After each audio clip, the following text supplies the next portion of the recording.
పాడేరు నియోజకవర్గం నుంచి మన పార్టీ తరఫున ఎన్నిక కాబడ్డ జెడ్పీటీసీలు ఎంపీటీసీలు అందరూ కూడా ఈరోజు అందరం కూడా ఇక్కడ కలవడం జరుగుతాం. పాడేరు నియోజకవర్గంలో ఎన్నిక జరిగితే మన పార్టీ తరఫు నుంచి 57 స్థానాలు మనం గెలిచి, మామూలుగా అయితే ఈ ఓవరాల్ ఎమ్మెల్సీ స్థానాలు కూడా ఏదైతే జరుగుతూ ఉందో, పోటీ జరుగుతూ ఉందో, ఇందులో మామూలుగా అయితే ఎవరు తెలుగుదేశం పార్టీ పోటీ పెట్టకూడదు.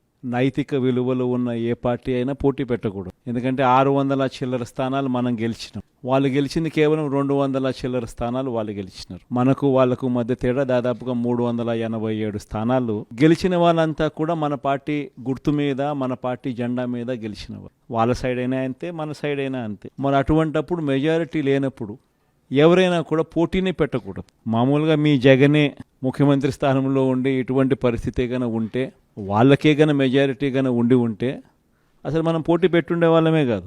ఎందుకు పోటీ పెట్టాలి? ఎందుకు డబ్బులు ఇచ్చి కొనుగోలు చేయాలి? వేరే పార్టీ గుర్తు మీద గెలిచిన వాళ్ళను ప్రజలు వాళ్లకు ఓట్లు వేసింది ఆ పార్టీ గుర్తును చూసి, ఆ పార్టీ పేరు చెప్పి, ఆ పార్టీ గుర్తును చూసి, ఆ పార్టీ తరపున వెళ్ళి ఓట్లు అడిగిన తర్వాత, గెలిచిన తర్వాత అటువంటి వాళ్ళను మనం ముఖ్యమంత్రిగా ఉన్నాం కదా, పోలీసులు మన చేతుల్లో ఉన్నారు, అధికారులు మన చేతుల్లోనే ఉన్నారు, డబ్బులు మన దగ్గర దండిగా ఉన్నాయి కాబట్టి ఆ డబ్బులు మనం ఖర్చు చేసి మనం ఎటువంటి పరిస్థితుల్లో అధర్మంగా అయినా కూడా మనం గెలిచాలి కదా అని ఆలోచన చేసి, అదే కార్యక్రమం ముఖ్యమంత్రిగా ఉన్న వ్యక్తిగా మనం చేసి ఉంటే ఆ ధర్మమేనా? ఇది ధర్మం కాదు. చంద్రబాబు నాయుడు నైజం మాత్రం చూపిస్తానే ఉన్నాడు. ఈరోజుకి కూడా అధర్మంగా యుద్ధం చేసే కార్యక్రమం జరుగుతూనే ఉంది.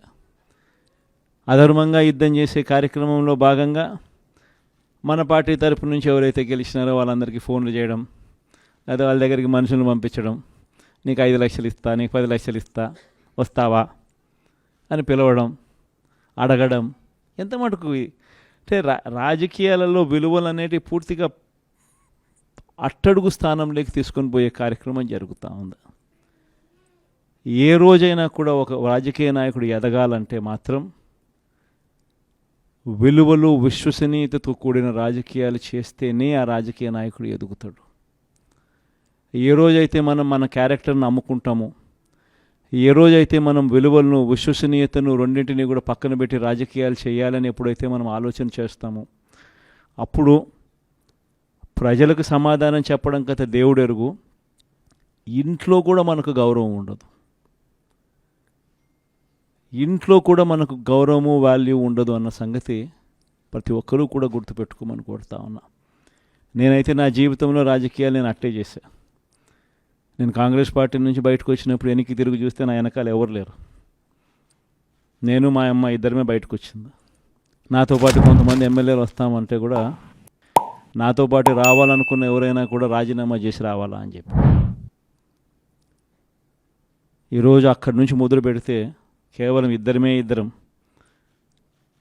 పార్టీ నుంచి బయటకు వచ్చి మొదలు పెడితే ఈరోజు దేవుని దయతో ప్రతి అడుగులోనూ కూడా విలువలతో కూడిన రాజకీయాలే చేశాము, విశ్వసనీయతతో కూడిన రాజకీయాలే చేశామని గర్వంగా తలెత్తుకొని కూడా చెప్పగలుగుతాం. ఎందుకు మొన్న ఎలక్షన్లే 2014 ఎలక్షన్ మీ అందరికీ గుర్తుండే ఉంటుంది. మనం ఓడిపోయాం ఆ ఎలక్షన్. ఓడిపోయేటప్పుడు కూడా నా దగ్గరికి చాలామంది వచ్చినారు, మన వాళ్ళే నా దగ్గరికి కూడా వచ్చినారు. మన మంచి కోసమే చెప్పారు, నా మంచి కోసమే చెప్పారు. అన్న చంద్రబాబు నాయుడు ఇష్టం వచ్చినట్టు అబద్ధాలు ఆడుతూ ఉన్నాడు, రైతులకు రుణమాఫీ అంటూ ఉన్నాడు, మహిళలకు రుణమాఫీ అంటూ ఉన్నాడు, ఇంటింటికి ఉద్యోగం అంటున్నాడు, ఉద్యోగం ఇకపోతే 2000 అంటున్నాడు, ప్రతి ఒక్కరికి 3 సెంట్ల స్థలం అంటూ ఉన్నాడు. ఈయన చంద్రబాబు నాయుడు అంటూ ఉన్నాడన్నా, మనం కూడా అనకపోతే ఎట్టా, మనం కూడా రైతులకు రుణమాఫీ చేయకపోతే చేస్తామని చెప్పకపోతే ఎట్టా, ఫస్ట్ చెప్పేసేయండి నా, మళ్ళీ సంగతి మళ్ళీ చూస్తాము అని నాతో కూడా చెప్పినారు. కానీ చెయ్యలేనిది, జరగనిది చెప్పడానికి మీ జగన్ ఇష్టపడాల, అబద్ధం చెప్పనందుకు ఆ ఎన్నికల్లో మనం ఓడిపోయినాం. ఆ ఎన్నికల్లో మనం ఓడిపోయి ప్రతిపక్షంలో కూర్చున్నాం.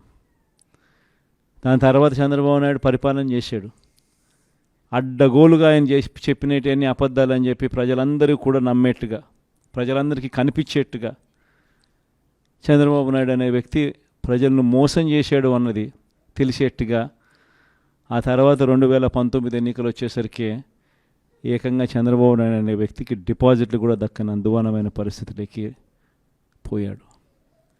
2019లో మళ్ళీ మనం అధికారంలోకి వచ్చినాం.